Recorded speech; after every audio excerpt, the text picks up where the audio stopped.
Bunda kita mulai nggih. Assalamualaikum warahmatullahi wabarakatuh.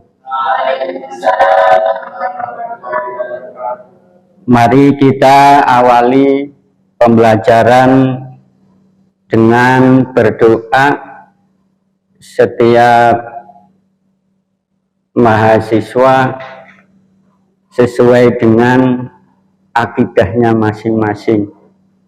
Al-Fatihah. A'udzubillahi minasyaitonir rajim.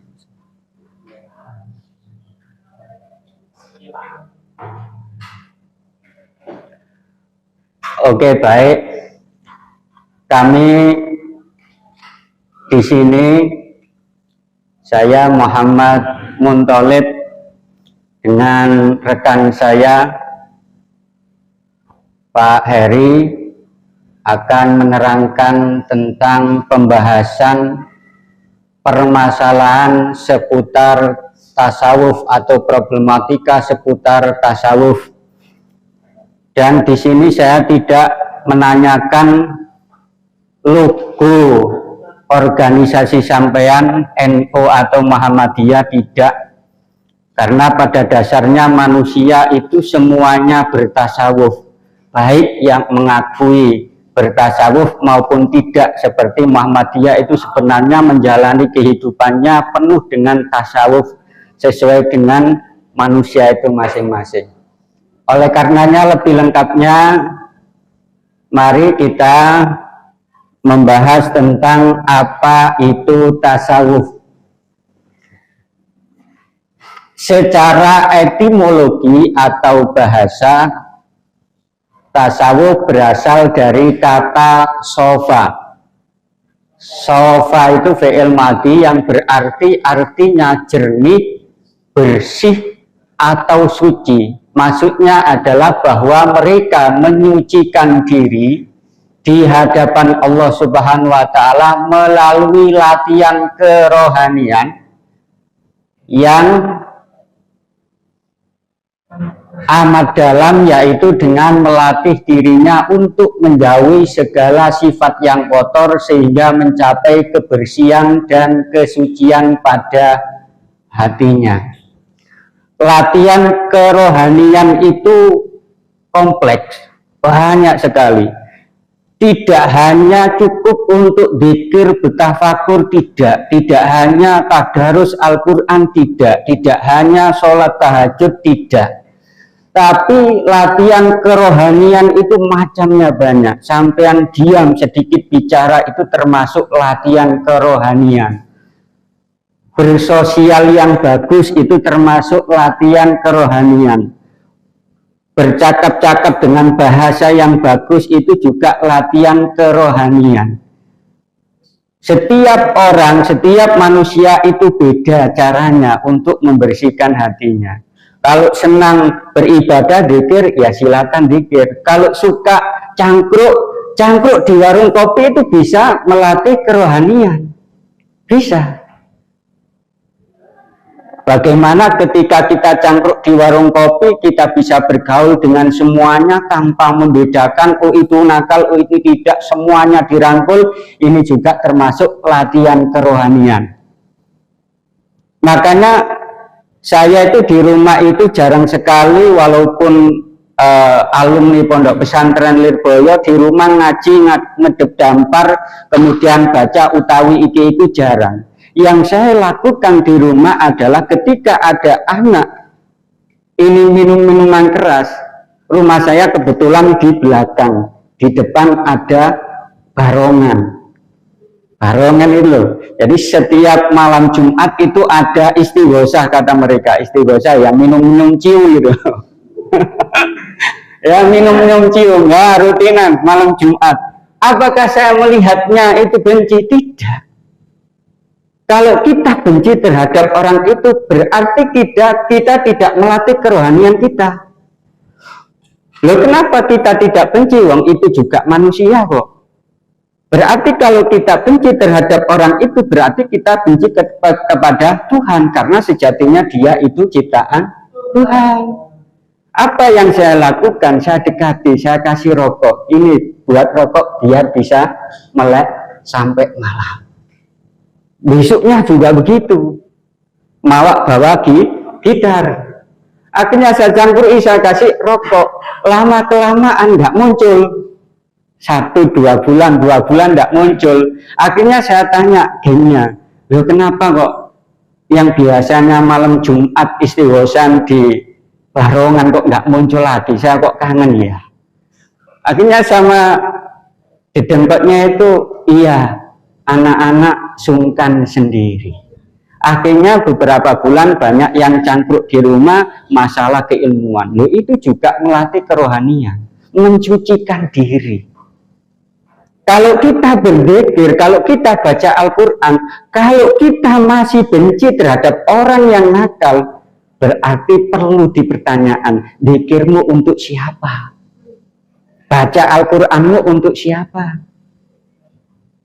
Wong itu juga manusia, manusia semuanya dirangkul. Loh itu ini loh nanti akan menimbulkan sifat mengurangi sifat-sifat kotor, mensucikan jiwa kita. Itu. Kemudian tasawuf juga berasal dari kata suf yang artinya bulu domba. Maksudnya adalah bahwa penganut tasawuf ini hidupnya sederhana. Ingat, hidupnya sederhana. Hidup sederhana itu bukan berarti kita dilarang kaya, tidak. Hidup sederhana itu bukannya kita tidak ada miskin, tidak. Hidup sederhana ini maksudnya hidup yang sesuai dengan kebutuhan dan kecukupan, bukan keinginan. Walaupun seseorang memiliki harta benda bermiliar-miliar, tapi kalau cukupnya dimakan 100.000 satu hari, ya 100.000 itu yang namanya hidup sederhana. Jadi hidup sederhana itu bukan hidup apa adanya, tidak. Kalau hidup apa adanya, semisal sampean kaya sehari 1 juta, ya itu bukan sederhana. Jadi hidup sederhana itu adalah hidup sesuai dengan kebutuhan dan kecukupan, bukan keinginan. Makanya kadang kita itu kalau tidak paham dengan tasawuf, oh orang tasawuf itu kumuh, miskin, nggak harap harta. Tidak, itu berarti memahami tasawuf salah. Salah pemahaman. Loh, Nabi itu, contohnya Nabi itu kaya loh. Buktinya apa? Nabi diangkat menjadi rasul setelah menjadi pebisnis sukses. Buktinya apa? Buktinya sebelum diangkat menjadi rasul, Nabi berdagang dengan Siti Khadijah. Setelah sukses, uang banyak, hartanya banyak, baru Nabi diangkat menjadi rasul. Tapi hidupnya sederhana Nabi. Digambarkan kan sampai tidurnya pakai pelepah kurma. Itu berarti Nabi itu orang yang serba kekurangan? Bukan dong. Itu menunjukkan bahwa Nabi itu cukup memakai itu. Bukan berarti Nabi serba kekurangan. Tidak, ini yang kita salah paham. Makanya banyak ulama-ulama sufi itu kaya raya. Rata-rata kaya raya. Contohnya Syekh Abil Hasan Asadili. Syekh Abil Hasan Asadili itu deklarator Toreko Sadiliyah dari Maroko. Beliaunya kaya raya. Kaya raya. Makanya ketika Syekh Abil Hasan Asadili itu memakai pakaian sutra, kan pernah dikomplain sama ulama-ulama sufi lainnya. Syekh Abil Hasan Asadili dikatakan, katanya ulama sufi, katanya bertasawuf, tapi bajunya kok serba glamor.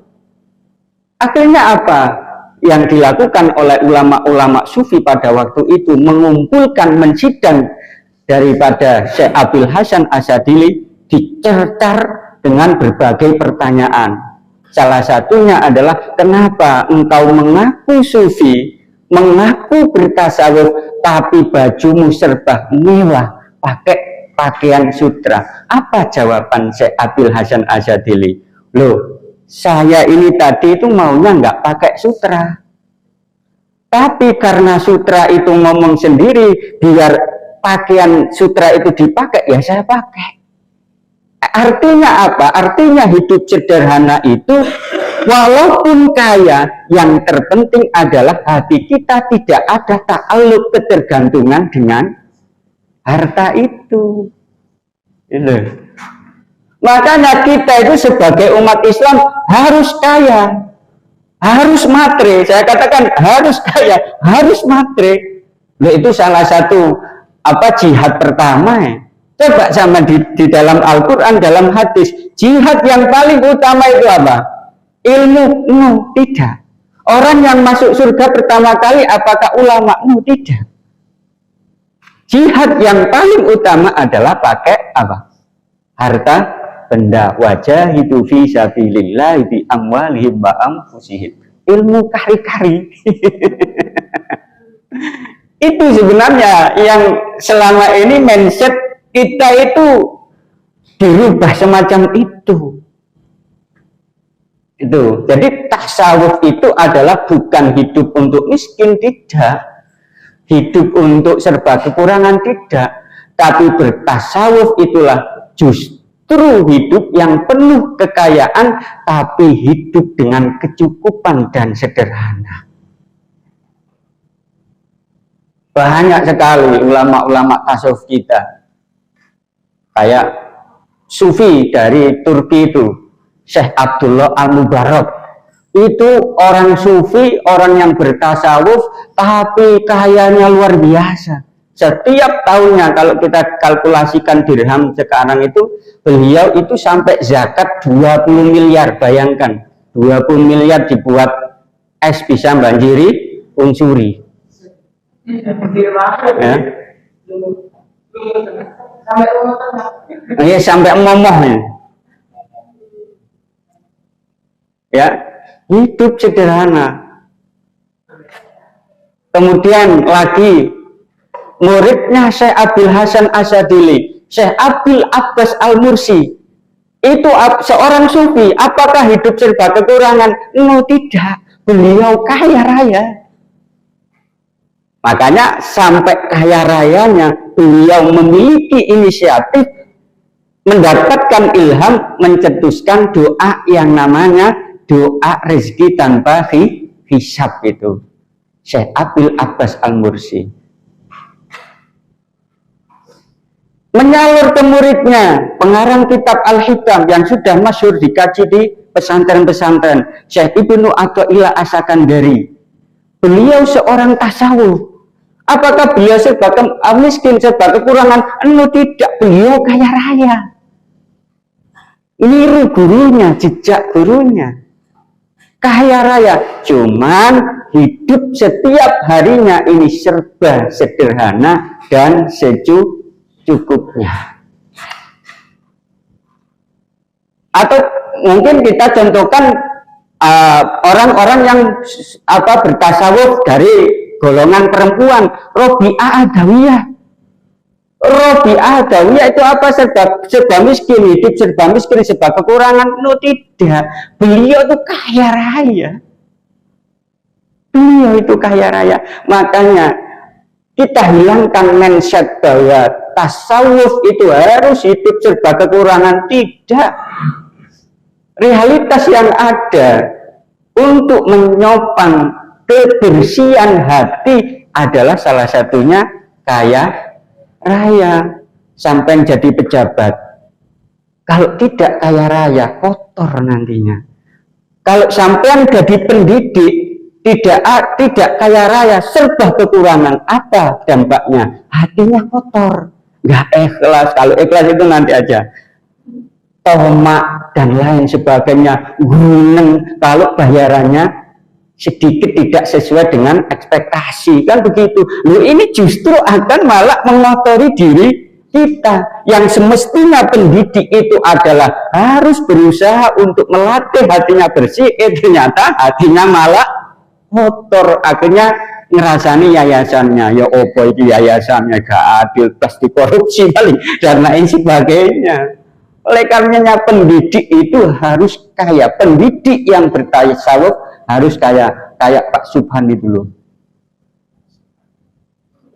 serba kaya. Nah, itu lanjut, Mas. Itu ya. Kemudian menurut terminologi tasawuf, menurut istilah atau terminologi ini banyak sekali, cuman saya ambil yang menurut Syekh Abdul Qadir Al-Jailani karena mayoritas tarekat beliau ini banyak diikuti di Indonesia. Menurut Syekh Abdul Qadir Al-Jailani, yang namanya tasawuf adalah mensucikan hati dan melepaskan hawa nafsu dengan khalwat, berpencarian, taubat dan ikhlas. Mensucikan hati, intinya mensucikan hati dan melepaskan hawa nafsu dengan khalwat atau berpencarian. Ini kalau sampean masih tahap awal seperti kita, maka untuk menyatukan antara pikiran dengan hati, mengkorelasikan hati dengan pikiran, itu harus menyendiri dulu. Cari inspirasi bahasanya.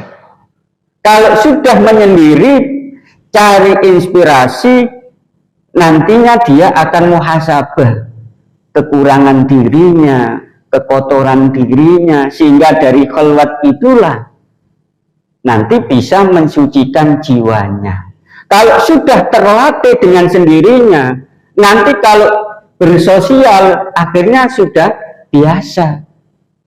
Makanya khalwat dalam abad modern ini tidak hanya bersendiri, tapi juga melalui dengan bersosial. Yang terpenting pokoknya adalah mensucikan hati.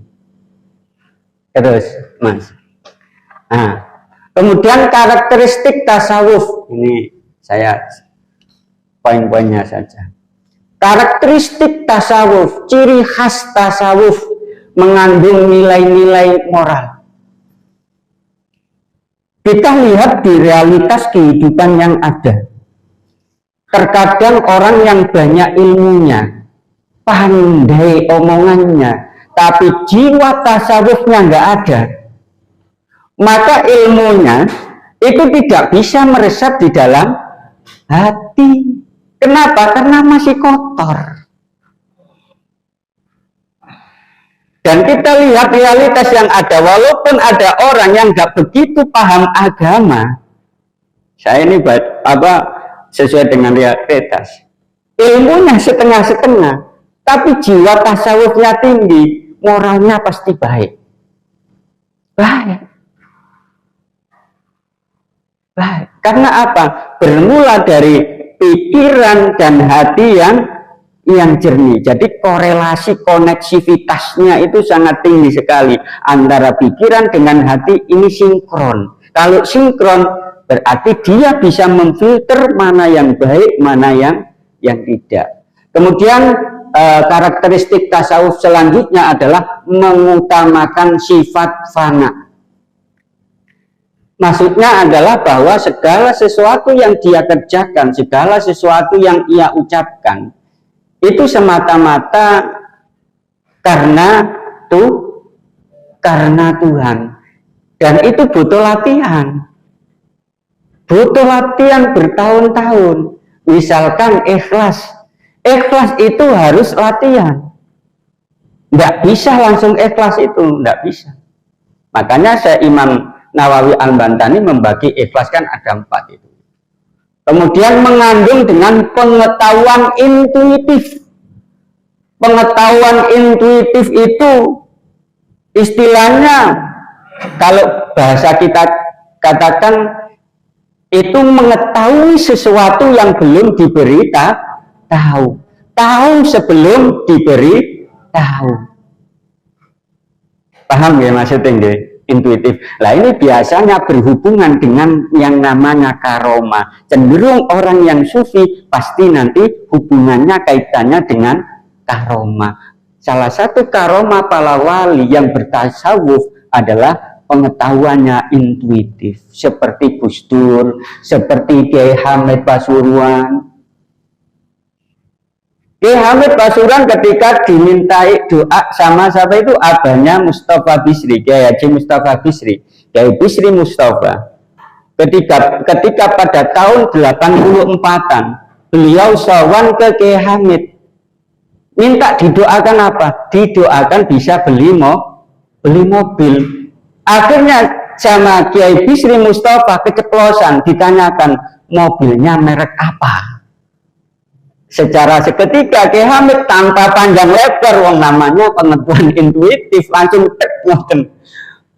Akhirnya dijawab, mobilnya warna putih, merek Fat atau Holden. Akhirnya terjadi yang apa? Putranya yang sekarang Kiai Mustafa Bisri cari kemana kemari ke Surabaya. Akhirnya dapat di mana? Di Tuban. Mereknya apa? Holden. Warna apa? Putih. Itu sesuai dengan apa yang dikatakan oleh Kiai Hamid Pasuruan. Ini loh pengetahuan intuitif yang jarang sekali yang kita dapat. Yang terjadi sekarang adalah hanya mengandalkan otak pikiran. Padahal pengetahuan intuitif itulah sangat penting. Makanya ulama-ulama dulu, kiai-kiai dulu, pengajar-pengajar dulu itu gak banyak ngomong. Ruarek nakal nggak dimarahin, senyum-senyum aja. Tapi sekali konek hatinya tes, itu sembuh juga. Kalau kita sekarang ya enggak. Kenapa? Karena kurang mempraktekkan tasawuf itu loh. Sehingga tidak muncul yang namanya pengetahuan intuitif.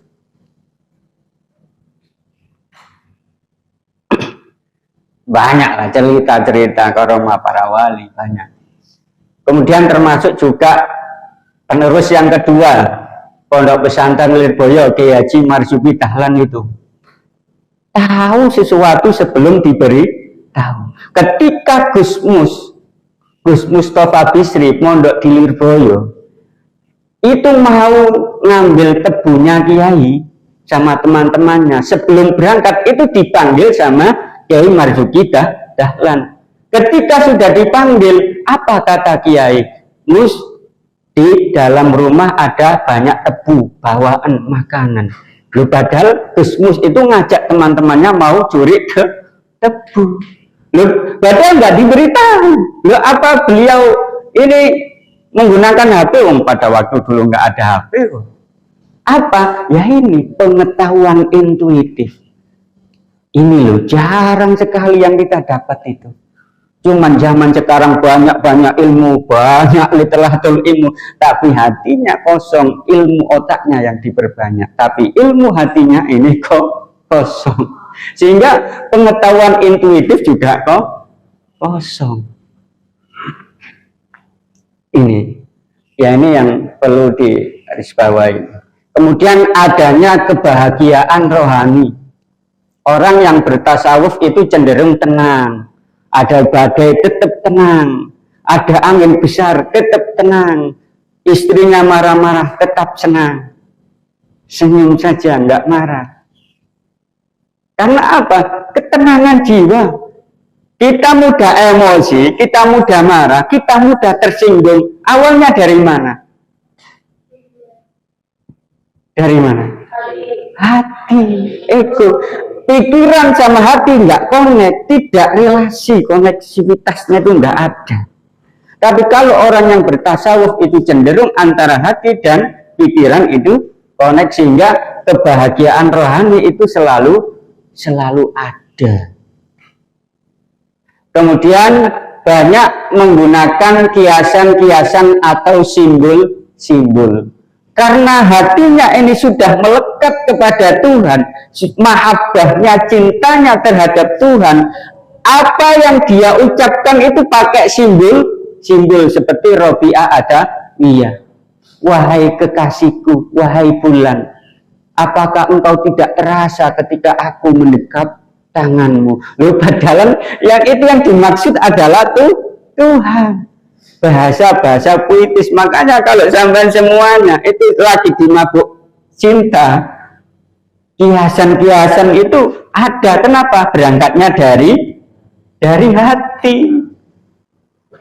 Atau kayak Abu Nuwas, atau yang kita terkenal dengan Abu Abu Nawas dengan syairnya itu, ilahilas tulil firdau si ala wala aqwa alan naril jahimi fahabli taubatau wafir dunubi fa innaka ghafirud dambil hadimi.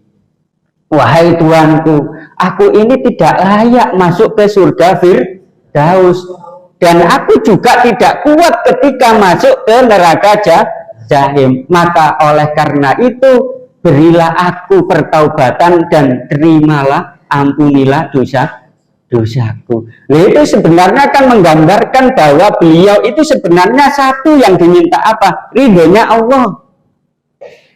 Ini loh. Banyak simbol-simbol yang lain, ya.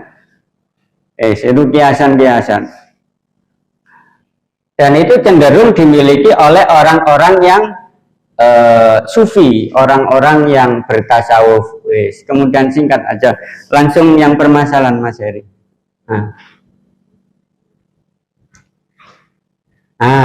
Kemudian sekarang permasalahan seputar tasawuf. Yang pertama, penyimpangan akidah. Lah biasanya kita itu salah persepsi masalah tasawuf. Kalau orang yang sudah bertasawuf, maka syariatnya itu hilang. Tidak. Ketika kita bertasawuf, antara syariat tasawuf itu menyatu. Tidak pudar. Nggih. Ya, penyimpangan akidah. Jadi antara syariat dan tasawuf itu menyatu. Nah, akhirnya apa? Penyimpangan akidah seperti itu. Kalau di Indonesia, Syekh Siti Jenar. Ini saya lihat lahiriannya ya. Jadi penyimpangan akidah, dirinya mengaku Tuhan karena tidak menselaraskan antara syariat dan tasawuf. Makanya dalam bertasawuf itu syariat harus tetap kita pegang. Dan itu dicontohkan oleh Syekh Abdul Qadir Jailani. Makanya ketika Syekh Abdul Qadir Al-Jailani setelah khalwat kan didatangi cahaya putih, bilang apa? Wahai Syekh Abdul Qadir Al-Jailani, kamu sekarang tidak usah melakukan kewajiban-kewajiban lagi, kamu sudah masuk surga. Aku ini Tuhanmu. Karena Syekh Abdul Qadir Al-Jailani bertasawuf itu tetap bersyariat, maka pikiran jernihnya muncul. Loh, ini enggak mungkin Tuhan ini, enggak mungkin Tuhan. Akhirnya apa? Ternyata itu juga setan. Penyimpangan akidah. Kemudian bertasawuf itu lagi-lagi, sekali lagi tetap harus bersyariat. Nanti kalau tidak bersyariat, nanti ujung-ujungnya ndak usah sholat, cukup di hati, cukup mengingat namamu saja sudah cukup. Tenang, dan lain. Loh, apakah ada? Loh, ada saya. Dunianya di sini kok. Ada. Kenapa? Ya karena tidak diimbangi dengan syariat. Nah, termasuk salah satunya fikih. Kemudian permasalahan seputar tasawuf lagi, pemahaman batiniah berlebihan. Nah, ini biasanya identik dengan tasawuf. Banyak omongan-omongan di mana, suara-suara di mana, tapi kalau dia tidak punya filternya, maka dia tidak bisa membedakan mana itu ilham, mana itu bisikan setan. Makanya perlu sekali yang namanya bertasawuf itu juga harus bersanad. Sanadnya ilmu, kamu memahami tasawuf, kamu bertoreko, itu sanadnya ikut guru yang mana. Karena ini sangat penting nanti karena masalah batiniah ini. Kemudian kultus terhadap gurunya dianggap imam Imam Mahdi dan lain sebagainya. Ya, ini permasalahan-permasalahan tasawuf. Ditanya ketika, lo kenapa kok mengaku Imam Mahdi? Lo karena saya itu ketika sendiri didatangi suara gaib. Kemudian stigmatisasi tasawuf. Nah, biasanya kalau kita mengatakan tasawuf itu identik dengan apa? Mistis, ya. Tasawuf identik dengan dukun dan sebagainya. Loh, bukan, tasawuf itu bukan identik dengan apa mistis, dukun dan lain sebagainya, tidak. Loh, itu kan banyak orang-orang yang bertasawuf minta doa penyakitnya sembuh dengan lantaran air. Itu dukun, loh enggak. Itu salah satu karomahnya. Ya. Jadi itu yang bisa saya sampaikan. Mungkin ada penambahan sedikit dari Pak Heri, dan nanti setelah penjelasan sedikit dari Pak Heri kita buka sesi pertanyaan 1 atau 2 pertanyaan. Monggo, Cak.